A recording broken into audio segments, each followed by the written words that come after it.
Nangangambang ilang mambabatas sa South Korea na baka magdeklara naman ng martial law.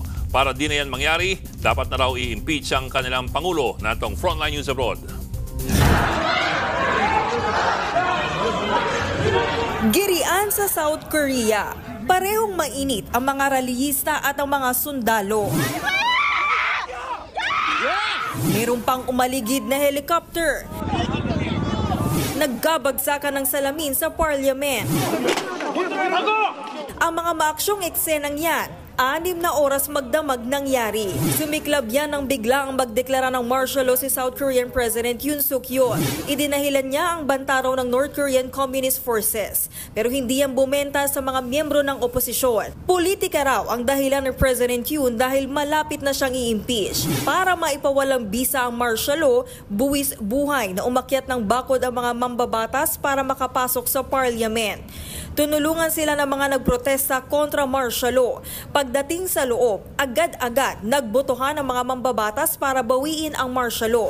Lahat ng 190 na miyembro ng parliament ng South Korea ang bumoto kontra batas militar. 국회의 의결에 따라 대통령은 즉시 비상계엄을 해제해야 합니다. 이제 비상계엄 선포는 무효입니다.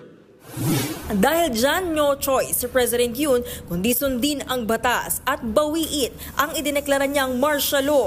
Agad naman nagsialisan ng mga sundalong pumalibot sa parliament. Ipinagbuniyan ng maraming rallyista. Pero sinundan niya ng isa pang protesta na ang panawagan, mag-resign si Yoon. Ayon sa leader ng Democratic Party, dapat nang patalsikin sa pwesto ang kanilang kasalukuyang presidente. Hindi raw kasi imposibleng magdeklara ulit ng martial law.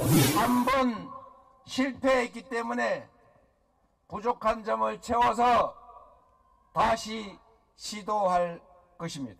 Meron na ring naghain ng impeachment laban kay President Yoon, pero dumagsa sa Seoul ang mga nag-vigil para kondenahin ang gusto na nilang patalsiking Pangulo. Nagbabalita mula sa Frontline, Camille Samonte, News 5. Mga kapatid, Ed Lingaw po, maging maalam at may pakialam sa mga napapanahong balita sa ating bansa. Para sa mas malalimang pagtalakay at paghimay sa mga issue at headlines, tumutok lamang at pag-subscribe sa social media pages ng News 5.